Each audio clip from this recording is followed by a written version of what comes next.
So again, hello everyone. We're gonna soon start the little presentation. So give me just a second. I'm gonna share the PDF.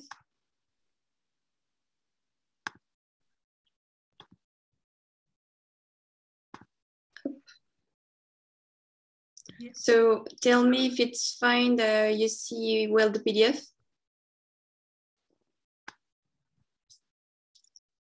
Is it okay? Yeah. Good. Okay. So welcome. So I'm really happy to present another episode of Story and Woman. At the beginning, it was supposed to be only stories and people, but it turned out that a lot of women came to share about their stories, and they were more open to share, about their emotional part, about everything that they challenge they face in the past. So I've decided to rename it Stories and Women. So today we're gonna have Germ. I'm really happy. We talked a few months ago, and I really like her story and her personality and everything. So today the topic gonna be your uniqueness is your strength, because it's something that for me it's really representing who I am, and I know that Germ is same for her. Uniqueness is really a part of who she is and as an artist, and also like from her life, everything is connected to it. So later she will talk about uniqueness. So my name is Anne Clotilde. I'm creative director and strategist, and I am French. I lived before 4 years in Shanghai, and now I'm back in my country. So to give you a quick overview of what I did, I started as fashion designer. I was diplomed in Paris as fashion designer. I worked in the fashion industry for like almost 14 years. I had my own brand in Paris. And in 2016, I decided to move to Shanghai because my brother was living there. And I started to work for a fashion brand as a director and consultant. And later on, I've decided after all this experience to really launch another business with what I'm doing exactly now is like a brand consulting and coaching. So I launched this business in 2019 in Shanghai, just at the beginning of the COVID. So it was a great moment for me. So I started this brand called Merci Gaia, and exactly maybe 1 year and a half after, I had to leave China because it was no more possible. I guess that a lot of people were in my situation. So it's been 1 year that I'm back in my country, and again, relaunching everything and restarting my business. Today, what I'm focusing on is really offering branding, more conscious and holistic branding service for women entrepreneurs. The focus is really to help the people to gain clarity and to unleash their uniqueness and embody it through their visual identity, through their branding and everything. So it's something that I really love to do because it combines, like strategy, analyze, and creativity. But before all of this, I wanted to share one little story because it's really the topic of today. So, when I was a kid, my father was an artist painter. So at the left, you can see a painting, a work that he was doing. And one day I was in his studio, and he told me one thing that really stayed all my life in my mind. He told me, I'm not sure exactly of the words, but it stayed in my mind something like, don't be like everyone, be unique. But when you are a kid and your father tell you this, you don't really understand the right way, You think that I have to be different, I have to try my best to be different from everyone, So for many years, I tried to be different. I mean, when I was a teenage, I was gothic. And after, when I was 20 years old, I did all the type of haircut. I mean, I did a lot of crazy things to trying to be different. But I mean, a few years after, I understood what it really meant. Because, you know, you don't need to be from the outside so different. You just need to be, you know, close from who you are. And just by expressing your inner self, let's say, you already are different.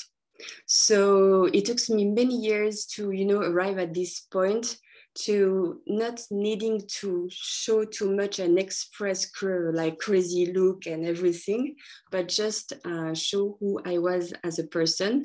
And we are all different and we are all unique. And it's something that is really beautiful, I think, to help also the people understand this, that who they are is already perfect. They just need to believe in themselves, express it, and show it to the world.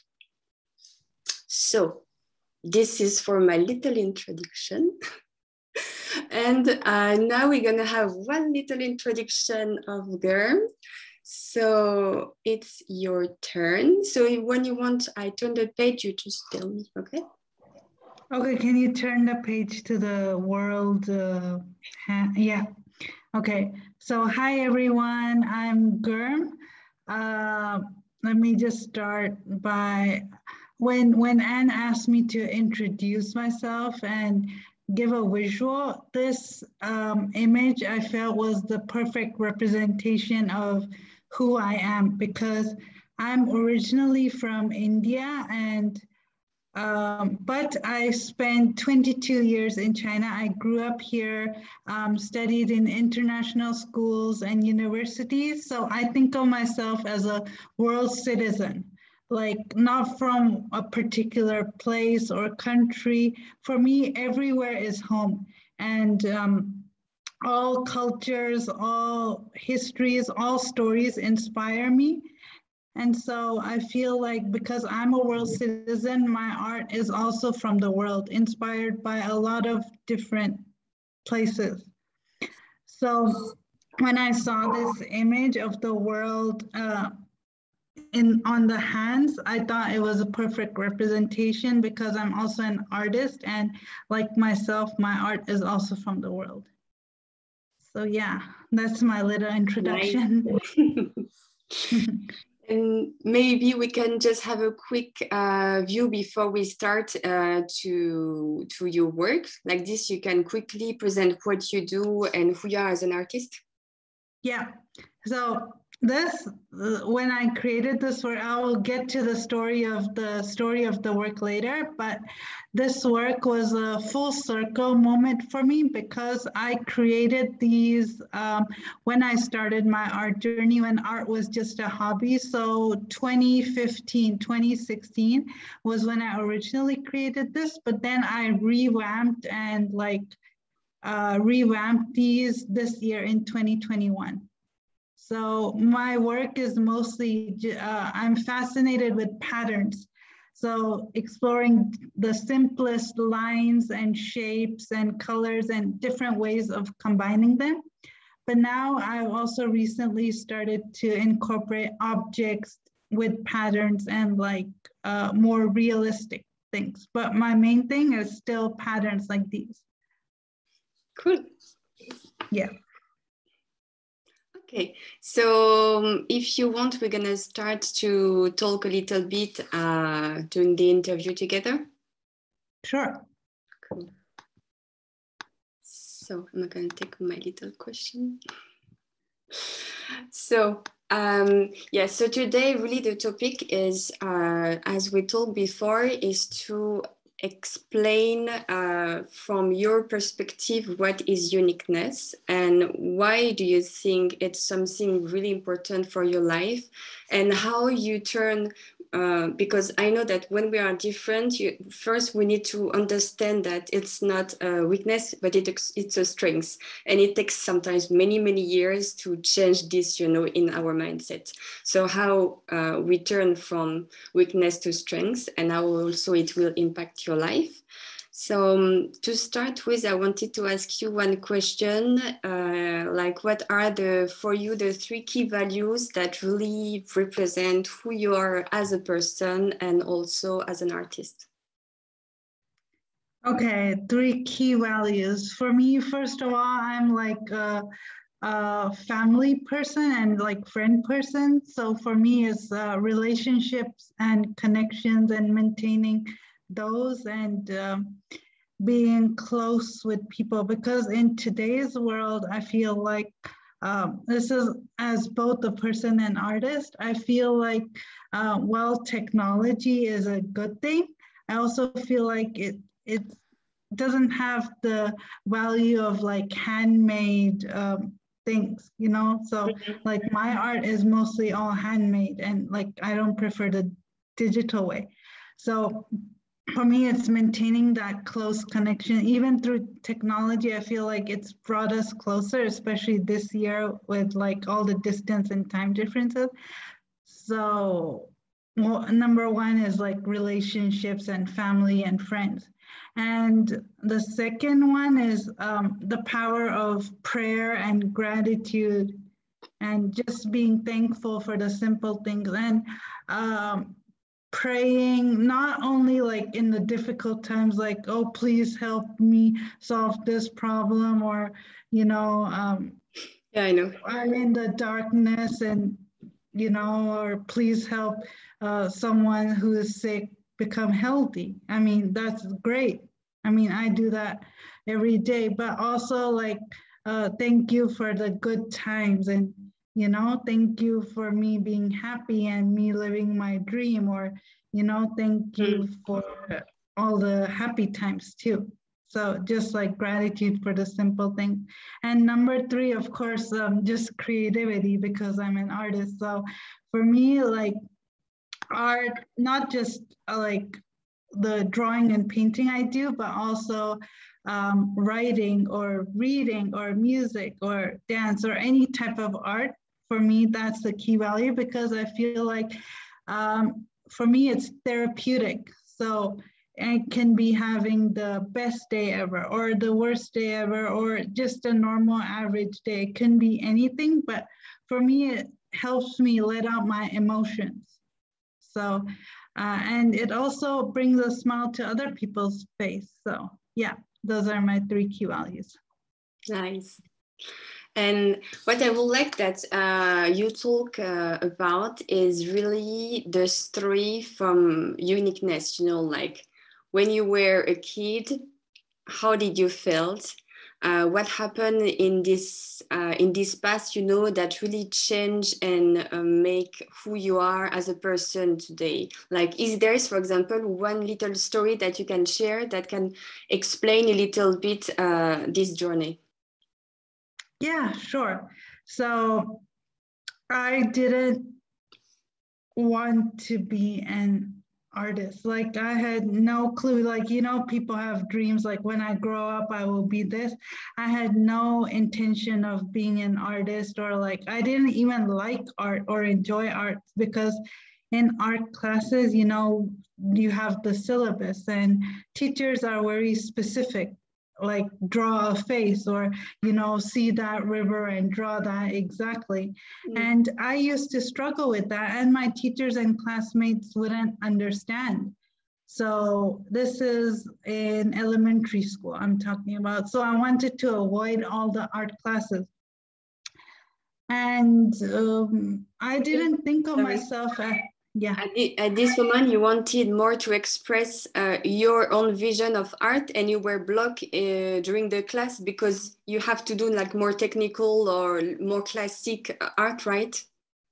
Yeah, but I didn't understand that, because I was like, oh, people just don't like my art, and, you know, they just, I didn't even think of myself as unique or different. I was just like, oh, Not accepted. I shouldn't even try it, you know, like. And then in middle school, in 7th grade, my art teacher, she, you know, we have those parent-teacher conferences. So usually the parent and teacher meet and the student doesn't go. But my teacher, she said that you come with your parents to the conference. And I got so scared. I was like, oh, I'm in trouble. And she's going to be one of those teachers who say, oh, you know, your daughter's art sucks and she can't draw or whatever.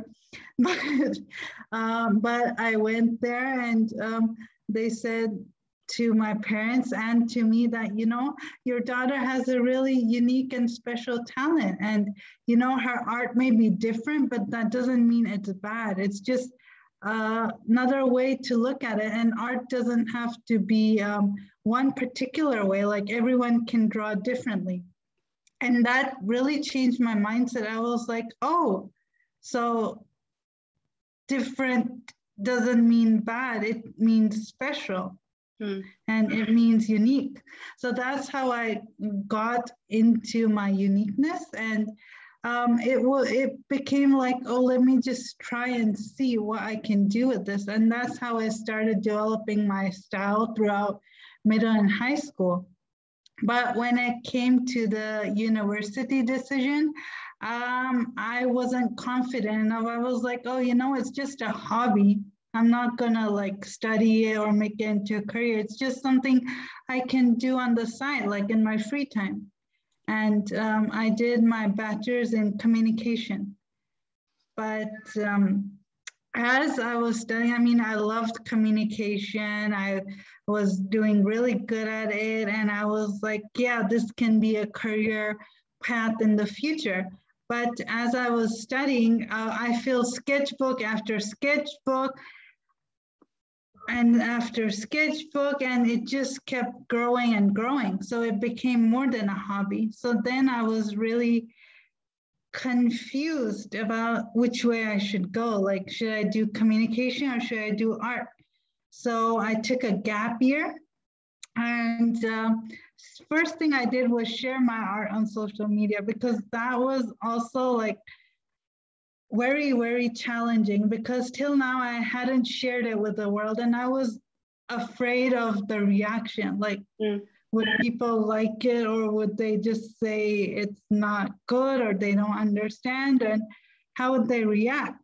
So it took a lot of courage to share my first piece, and I did, and the reaction was, wow, your art is amazing and you should make merchandise out of this and you should sell and you should do this. So I was like, wow, okay. So I started participating in fairs and bazaars and just seeing the reaction to my work. And I did some customized art also. And that's when I realized that this is what I want to do. Like, it may be a huge risk, because I had that mindset of, you know, the broke, starving artist and all those stereotypes. And you can't make it into a full-time job and career. You need another way to earn money, and this is not reputable. But I was like, if I enjoy it and if it makes me happy, and that's what I should do. And I want to embrace my uniqueness, because for me, uniqueness is not about like being different or being special or having talent. It's just about embracing your most authentic self and sharing that with the world. Like, I know people will talk, and not everyone will like what I do. Like, not just as an artist, as a person too, you know? Like, people talk, that's what they do, and people will judge you. But then there'll also be people who encourage and support you. So it's like letting go and just saying, hey, this is the real me, and I'm not hiding anything, or I'm not pretending or faking to be anyone else, but this is me. So that's what I did and what I'm trying to do as an artist and a person now. And how does it feel?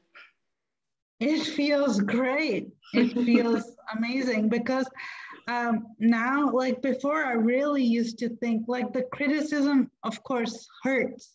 Like even if you fully embrace your uniqueness, people will still criticize you, and sometimes it's constructive criticism. So I'm like, okay, I can use that to improve.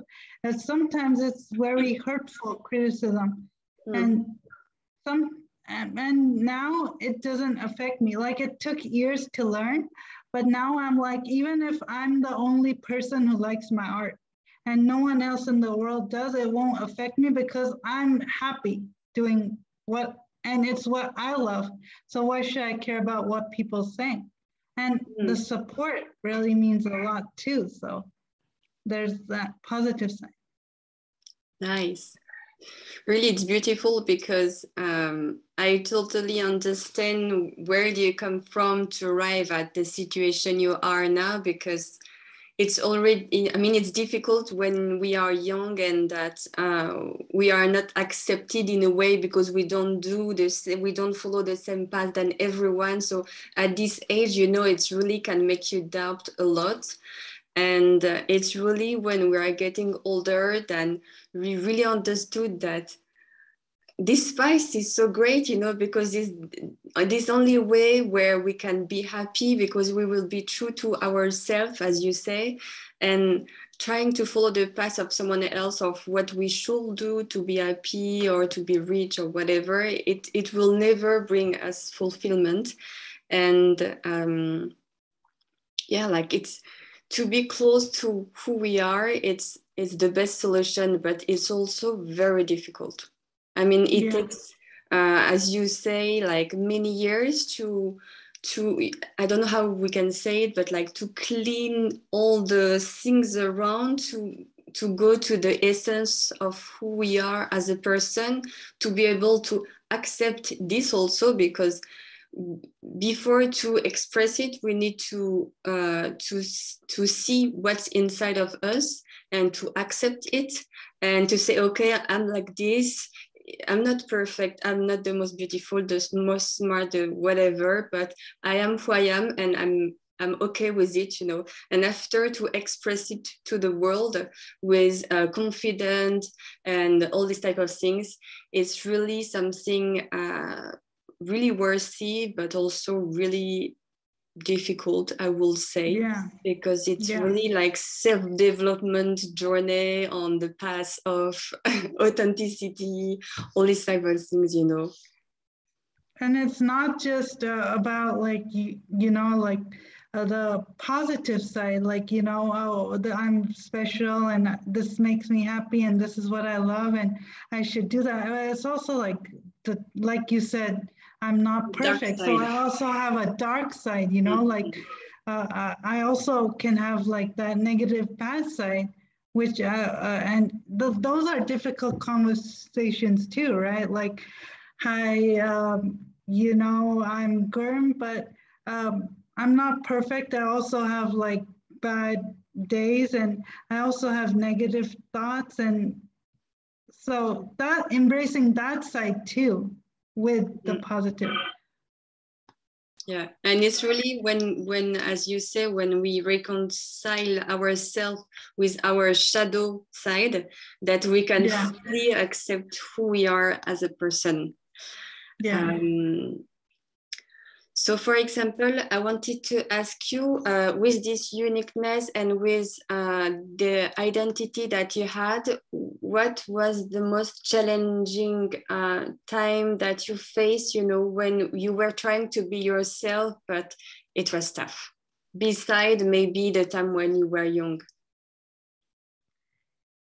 Well, besides the time when I had to like make the decision to be an artist, I would say, oh, like everyone faced a tough time during lockdown and COVID and these past few years. So it was also difficult for me because I went back before COVID totally hit. This is like February 2020 when it wasn't even started. Went back to India and the plan was to go for 2 family weddings for 2 weeks. and we ended up getting stuck there for 10 months. So, so we were there. I mean, all the workshops and exhibitions and events planned were all, you know, back here in China, which is where I thought I would be, and everything got canceled.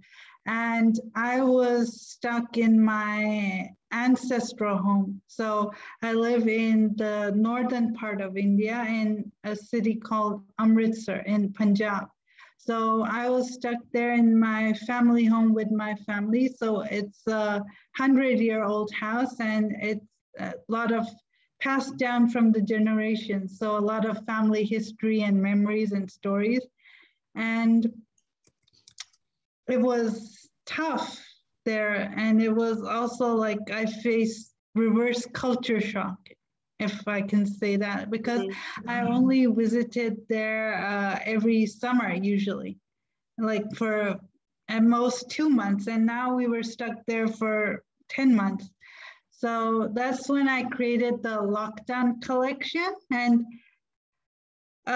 it was very tough for me as an artist, because I was like, I can't go without creating something, or like even not just painting, but like writing or doing something creative, because I get that like uneasiness and restlessness. And that was even more so during those months. But I created the lockdown collection based on whatever inspired me from my family house. And that was another beautiful experience, because it's like no matter what, you can always find something positive. And like, is the painting that we show at the beginning, those that you did during the lockdown? No, but that's okay. You can show those paintings. I'll tell that story if you want. Go. You can start. I will share the file. Okay, so these paintings that Anne is about to show, it's a part of my kintsugi collection, and this was after we came back to China. This was like November 2020. We came back to China and we were in home quarantine. And my studio landlady called me. She said, there's been some flooding in your studio, some water leakage or something. So can you come check? And I said, oh, I'm in house quarantine. I can't get out. So can you go and check? And can you please check that no artwork is damaged? And if it is, just let me know, because I'm, prepared, because there's flooding, so it's fine. And she said that everything's fine, rest assured, nothing's damaged. So I was like, okay, good, everything's fine. And so a few months later, I think it was like January 2021, this year, I was preparing for an exhibition. So I was trying to find work. So I opened my artwork folder and I found all of these works damaged and destroyed. So it was heartbreaking and, shattering for me as an artist. And for months, I just couldn't create or couldn't do anything. And I was very lost. But then I discovered, I don't know if you've heard of kintsugi. It's a Japanese art form where they take broken pottery pieces or broken glass pieces and they repair them with gold. I know. I see. What is it?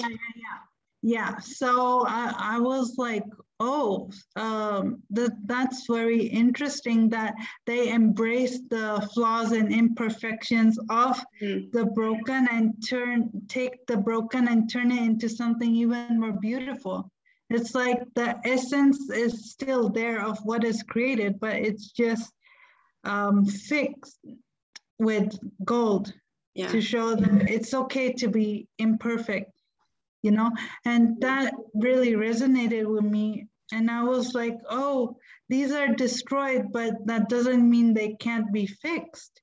So I use gold pen in each of these pieces. I first cut out the destroyed part and use gold pen to repair them. So this is my kintsugi collection, what I call, and it brought me full circle because these were the works I created when art was just a hobby, you know, and I didn't know it would be a career. And then I repaired it, or, you know, made it even better this year. So I mean, like, for example, the three painting, I mean, the that we see, the drawing, yeah. like, how was it before? I mean, what did you change exactly? So before, this wasn't even like a set. Okay. It was all of these two works, or these two pieces, was one whole work, first of all. Okay. But I couldn't salvage all of it because of the water that got on. So I decided to make them sets. Mm-hmm. And also the sizes of the paper got smaller because I have never like intentionally created such small works. But I feel like the small works give more to the philosophy of kintsugi, because it's like small pieces become a big whole, and, you know, it's like something different can be presented. So and like, I wanted to ask you, like, even if it's a difficult question, where does it come from, this obsession with repetition and small patterns? Because I mean, if I, you know, the first things when I saw what you did was like, she has some kind of crazy obsession in her mind. Because I mean, you know, to be able to repeat and repeat and repeat, and these small things in full pattern like this, you have to have a special mindset, or I don't know how to explain, you know, but it's really like obsessive work. So like, what does it translate from your personality using this way of doing? So my obsession just started with actually observing simple things of daily life, because I always say my art comes from life. So it can be like the simplest thing. It can be a flower in nature, or it can be the pattern of your shirt, or it can be something I saw in a TV show. And like or it can be like, you know, the lights hanging at a restaurant, or the night sky, or anything. And I feel like the everyday things have so much patterns hidden in them, like even animals, or like the spots of animals, or anything. So that's where my obsession started with, because I saw that everywhere is like simple shapes and lines. And that's how I got obsessed with patterns. And I was like, but artists already do like realist nature art, and I already tried that in school and I struggled with that. So how can I develop my own artistic voice and style? So I was like, why don't I just draw shapes? Literally, just draw shapes. So that's how I started, actually, just drawing triangles or squares or circles with with on paper, and literally just repeating them. So, and I'm curious to know, like, when you are doing this, what is your feeling inside? Is it really peaceful? Like, does it make you feel relaxed, or there is some kind of excitement sometimes where it's like really like peaceful, and you repeat, you repeat, you repeat? It's like meditative artwork almost. Yeah, so for me, it's like, it's very difficult to explain, but it's like when I start, so sometimes, okay, first let me tell you how I get inspired. So sometimes, you know, like I see something I told you like in life, and then I translate that into patterns. And sometimes I dream about my artwork. So I wake up the next morning and I know, oh, this is what I'm going to do. But I don't have a clear idea. Like I know, okay, maybe I want to do something with circles. And that's all I know. And sometimes I have no clue at all. And I just put a paper down and I was like, I have no idea what this is gonna be and I have no inspiration, but I'm just gonna let my hand guide me and I will draw, it will be like a mystery artwork even for me. So it depends. Like sometimes when I start with the idea, I know the idea, and once I start getting into it, I like to listen to music or listen to something while I'm drawing. Okay. And then once I get into the zone, I like to call it the zone. So once I get into, it's like a meditative state. So everything around me just disappears. Like I stop hearing things, I stop seeing things, even though I'm the artist and I'm creating something, I don't know what I'm creating. So my hand just keeps moving and I'm like in this trance kind of state. I know what is it. You totally forget what time is it if you have been doing this in 1 hour or 3 hours. Yeah. So I keep drawing and drawing, and when I look at my artwork, it's like I'm seeing it for the first time as well. I see. Yeah, it's really interesting to hear you talk about this. So I wanted, let's go back. I wanted to ask you one little question. Sure.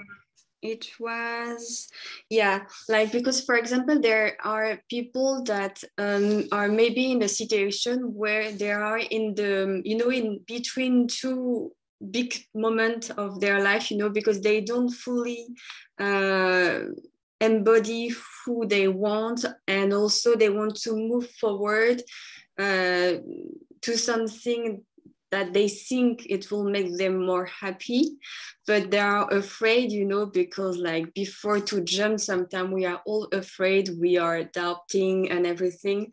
So, I mean, what is the little tips that you can give to the people to help them making this big jump, or taking the decision to change? Difficult. So when I first started, I told you that I was unsure about art. So I took my bachelor's in communication. So my advice is to first talk to the people around you, like talk to your family and talk to your friends and ask them for an honest opinion. Because when I was unsure of my art, I first talked to my close family and friends and said, please give me an honest opinion. Like, I really love this and this is my hobby. And just really give me advice. Do you think this can be a career? And do you think people will like it? And because they are the ones who know you the most. And sometimes they're the one who know you better than yourself, even. Like when you're unsure about yourself, they will give you the correct advice. And the second thing is just start small. Like you have a big dream. Like, for example, for me, it was like, okay, one day I will, I don't know, have my own exhibition or whatever, like a huge dream. But for me, it's like small steps. Like, how do I get there? Like, first I have to know how to get what art is, like, because I was self-taught. So I was like, first I need to gain the professional skills and education. And first I need to know what the people actually think, because if no one likes my art, then I can't make it into a career, Like, be honest with yourself and start small. And also, like, talk to the experts. Like, I know, like, maybe I think like, you know, my art is unique, so I don't need to talk to anyone and no one will understand it because it's my art. So why should I talk to anyone? But, you know, like talk to the experts because maybe this is like your first time going into this something kind of thing, you know what I mean? Yeah, I know. So, You know, when you were sharing your story, I was thinking of a story that my father told me many times, because the only problem, you know, sometimes when you ask advice to the people or when you listen to what they say, they can be wrong also. For example, he told me many times that when he was like maybe 20 something, he took some, how do you say? Les Beaux-Arts. It's like famous art drawing class in Paris. And his teacher, art school, yes, but Les Beaux-Arts, it's not art school, well, whatever. And his teacher was telling him, oh, you know, Dominique, you will never make a career in this. You have to totally forget painting. Like you are really shit. You are really bad at it.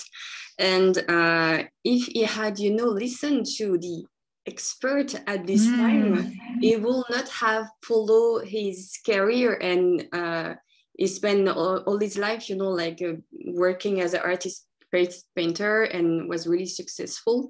And sometimes also we have to make boundaries because, for example, when we start, we are really, we can be very, how do you say, sensitive to what everyone can told you. Oh, this is not enough. Oh, this is no. Oh, and sometimes it's good to try to protect yourself because it can also influence you too much and make you change. And I tell you this because it's based on my experience when I was younger. And I was not at all confident in what I was doing, you know, and I did the mistake to listen to the people, like to watch around me and everything, and it influenced me so much and make me lose confidence because I was like, I'm not like the other designers, or what I'm doing, like it's not in the same trend than everyone, and like it really you have to be really strong to be able to start a career and listen to the people without it influence you too much. So it really depends on the personality. And sometimes, you know, when you're, I know there is one thing I can give you a little advice is when you're in the creative process, don't ask. Don't ask people that's true. because it can be the worst things when you are in the middle of a painting or a collection or anything, and someone enter and say, "Oh, this no," shaking this little I agree. and after is leaving the room, and you're like, I know what you're saying. That's why. So right now, this is actually where I create every day. Right now, I'm in my studio, so I don't let anyone see the painting until I say that, you know, until I think it's finished. So after it's finished, then I ask people. But in the middle of the process, I'm like, I will just follow my heart. That's another advice, you know, just follow your heart. I totally agree. What you really want to do, your heart will tell you. So So I wanted to ask the people if they had some question that they want to ask you or ask me, or if they want also to maybe share their story, if they are willing, you know, to put the camera and the microphone and just share about, you know, uniqueness, and also the fact of trying to align with who we are as a person.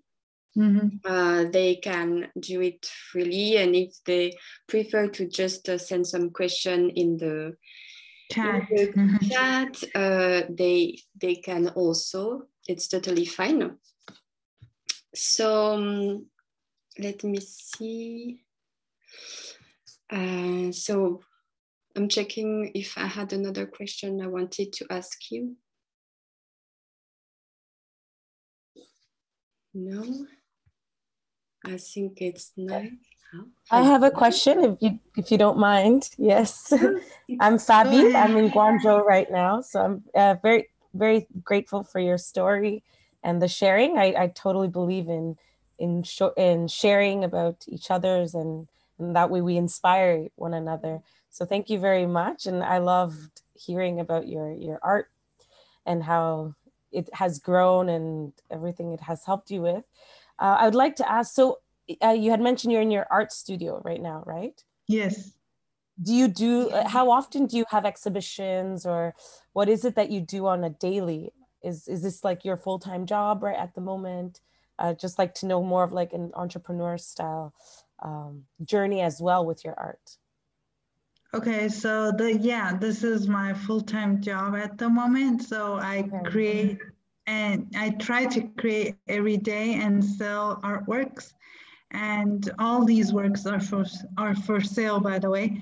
And I also vlog. So I have a YouTube channel. So I vlog and create videos about my art events and the work in process of the artworks and all those sort of videos.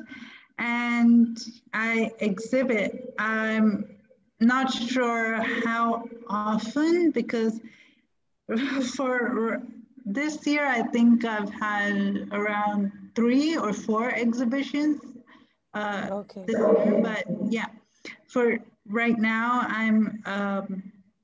I've had most of my in-person exhibitions in Tianjin, because that's where I am situated. And I've had a couple of them in Italy. Oh, wow. Yeah. Congrats on and that. Thank you. And I also do workshops.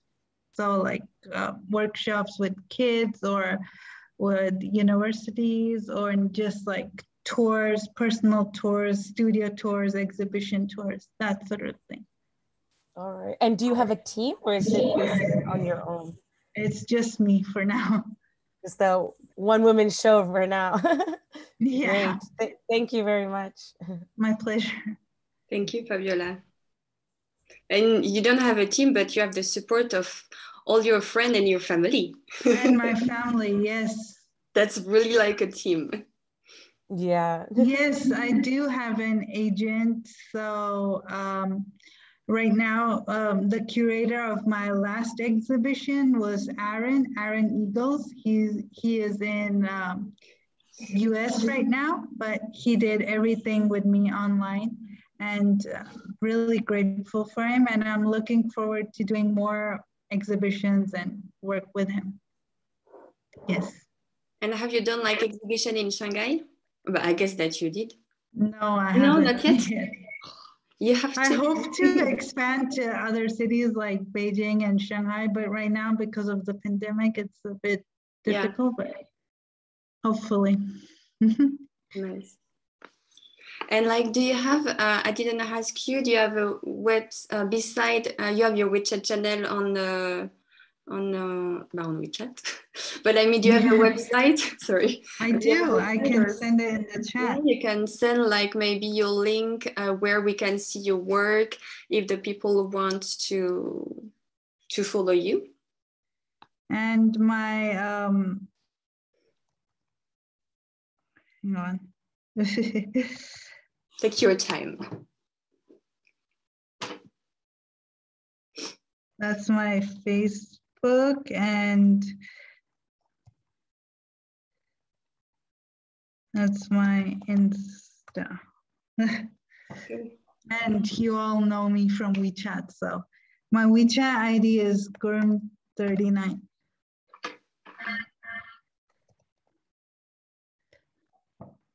Great.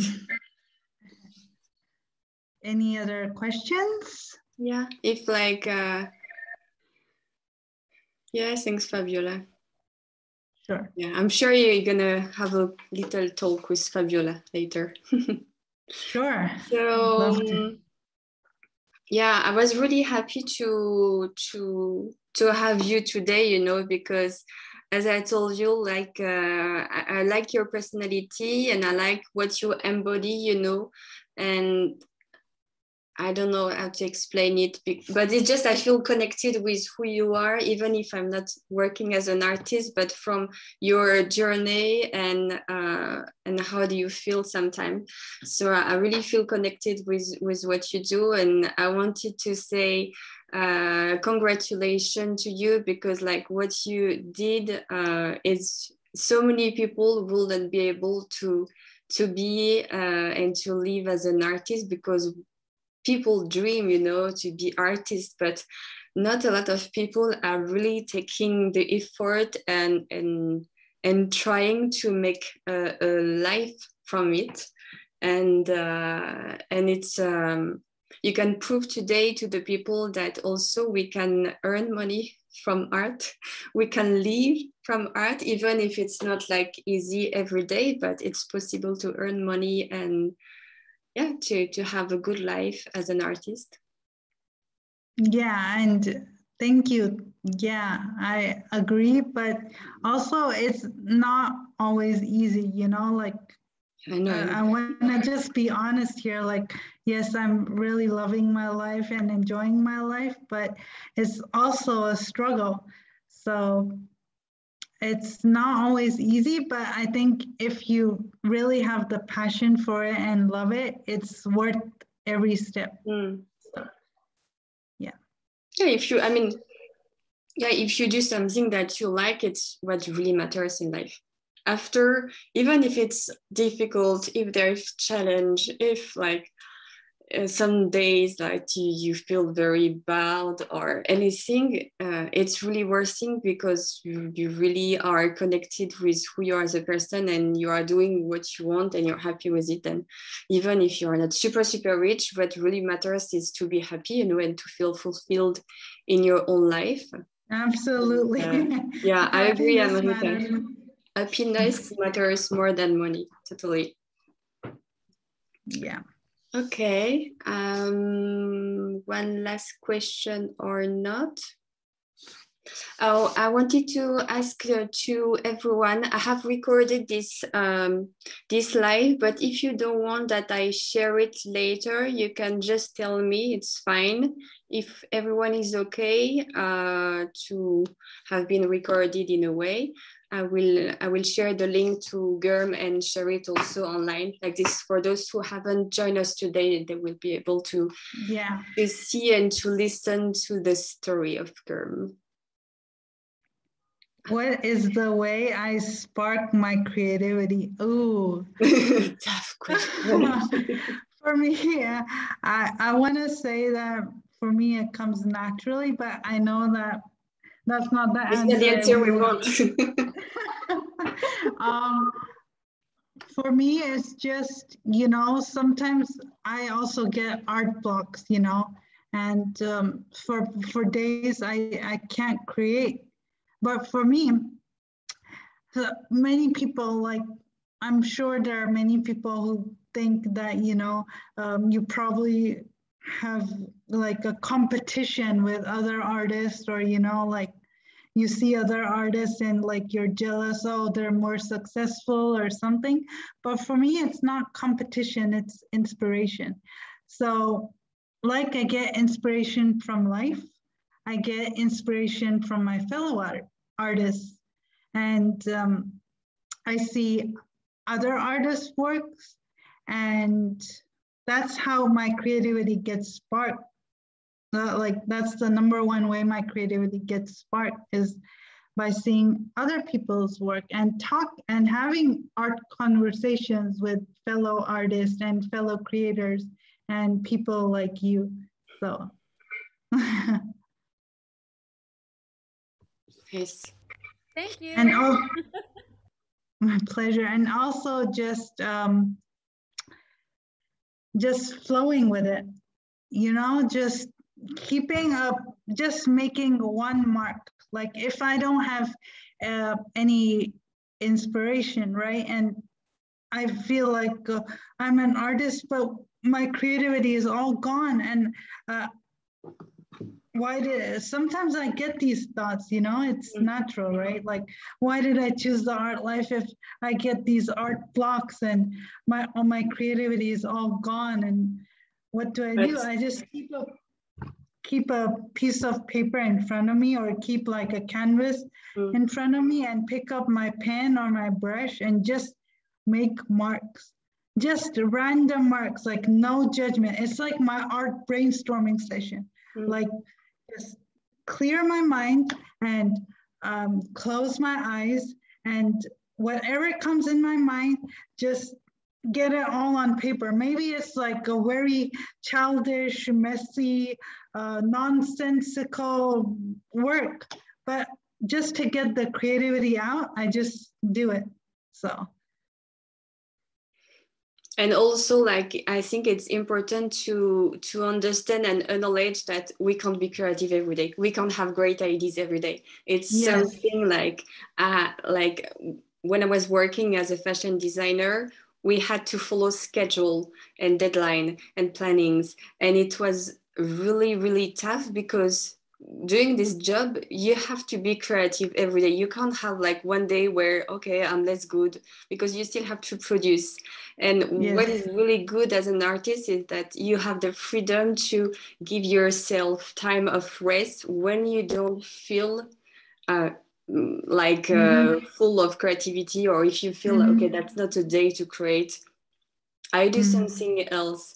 And like accept that we can't have genius idea every day.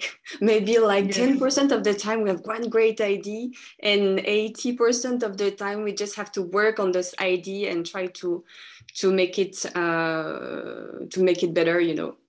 But it's not like all the time.